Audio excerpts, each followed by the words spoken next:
Rugby the game, kicking. Okay, a little bit more to this video. In rugby the game, generally only your 10 and 15 have kick stats on them. The exception to that rule is anytime you're in overtime, i.e. your half deck has run out at half time or full time, any player with the ball can just elect to kick the ball out and end the half or full time. So from that, first of all, I'm going to talk about the special kick dice that we come up with, the custom dice. Simply, if you're choosing to kick, say we chose 50 metres, normally that would go 50 metres. When we roll the dice to see if we get there, we also roll the special kick dice with red and green numbers. So in this case, you would have only kicked 35 metres with it being red. If you had to roll the green 5, it would have been 55 metres, whereas any blank result means you would have kicked at the distance elected. So we use this dice in any general play kick. You won't use it on kickoffs or conversions, but in general play, when you elect to kick to touch or infield, you will roll this dice with your 10-sided. So that's how we use that. Aside from that, I'm going to quickly talk about the kick and chase rule, because every time you kick, including a kickoff, the kick and chase rule is in play.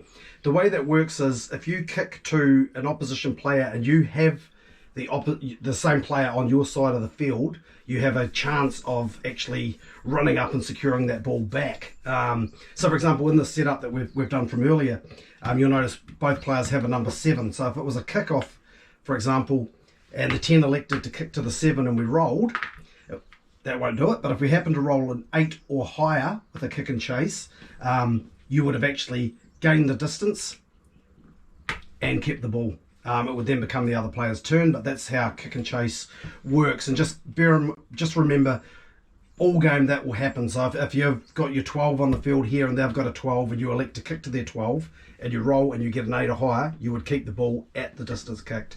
So that's kick and chase. So kicking, we'll work through them all. We'll start with the kickoff. We'll pretend this was the setup. Again, we've got the opposite numbers here. So on a kickoff, we set up the field as per the first video, and then we would just simply elect who we want to kick to. In this case, the purple and orange team are going to elect to kick to the 7 because they have the opposite number and they do have a chance to kick and chase there. So on a kickoff, we only roll the D10, and on a kickoff, anything higher than a 2 is successful. So in this case, we didn't roll enough to kick and chase, but we did roll enough for the kick to be successful. On the kickoff, we simply go by the number of the player kicked to, which is the 7.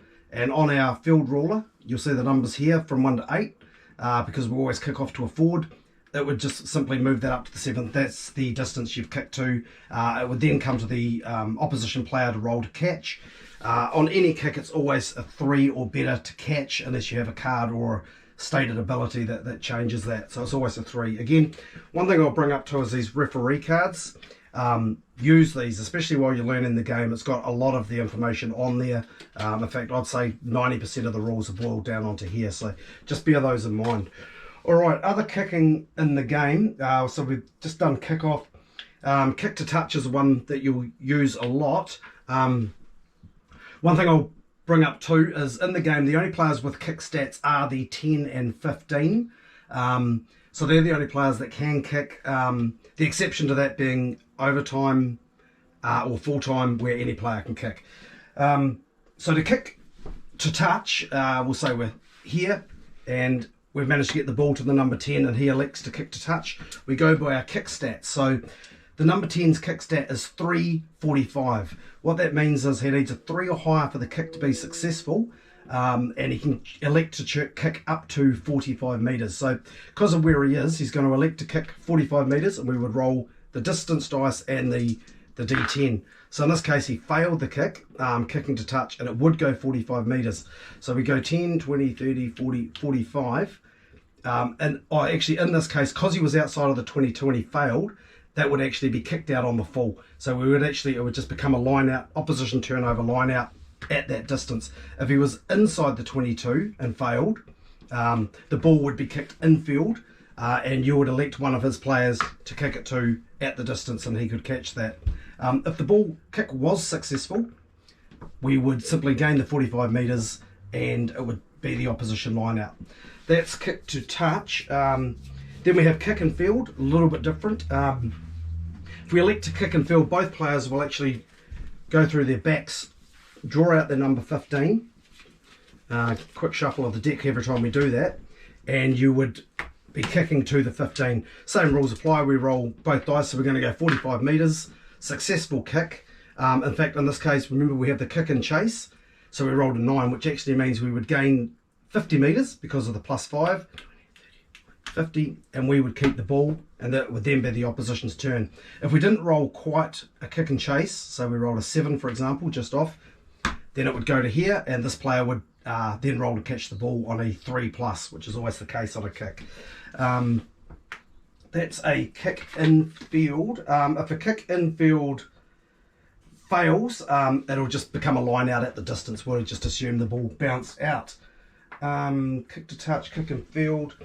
Drop kick, the 10 and the 15 have their drop kick stat. It works exactly the same. It's a much higher stat to be successful, and the distance is less. So if you get within the kicking distance of that, you can have a go at that. Bear in mind, you will still roll this dice, so you may be in distance and still not make the kick.